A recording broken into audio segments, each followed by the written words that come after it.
আসসালামু আলাইকুম, সবাই কেমন আছেন? আলহামদুলিল্লাহ আমি ভালো আছি। তো আজকে আবার চলে আসলাম আপনাদের মাঝে আরেকটি রান্নার রেসিপি নিয়ে। আজকে আমি রান্না করে দেখাবো ঝিঙা দিয়ে রুই মাছের পাতলা ঝোল। প্রথমে ঝিঙাটা আমি সুন্দর করে কেটে রেখেছি, আর এদিকে মাছগুলো কেটে ধুয়ে লবণ হলুদ মরিচ মাখিয়ে রেখেছি। এখন আমি মাছগুলা ভেজে নিব। কড়াই তেল দিয়ে দিছি, তেল গরম হয়ে গেছে।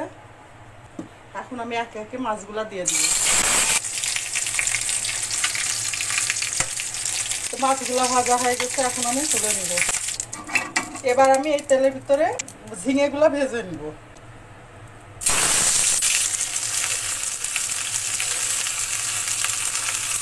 সামান্য একটু লবণ, একটু হলুদের গুঁড়া,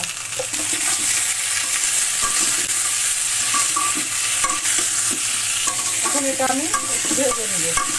তো ঝিঙেগুলো ভাজা হয়ে গেছে, এখন আমি তুলে নেব। এবার আমি আলুগুলো ভেজে নিব। সামান্য একটু লবণ আর একটু হলুদের গুঁড়া।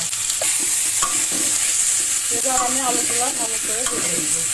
আলুগুলা ভাজা হয়ে গেছে, এখন আমি আলুগুলো তুলে নিব। এখন এই তেলের ভিতরে আরেকটু তেল দিয়ে দিব।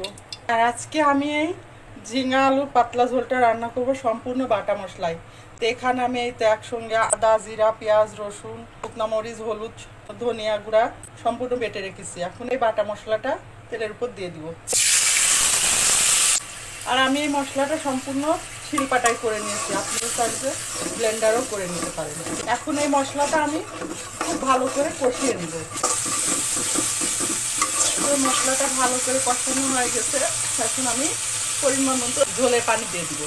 এখন এটা ঢাকনা দিয়ে ঢেকে দিব বলক আসা পর্যন্ত। তো ঝোলগুলা খুব ভালো করে ফুটে গেছে, এখন আমি ভেজে রাখা আলু আর ঝিঙাগুলা দিয়ে দিব, আর এই সঙ্গে মাছগুলাও দিয়ে দিব। এখন এটা ঢাকনা দিয়ে ঢেকে দিয়ে রান্না করে নিব।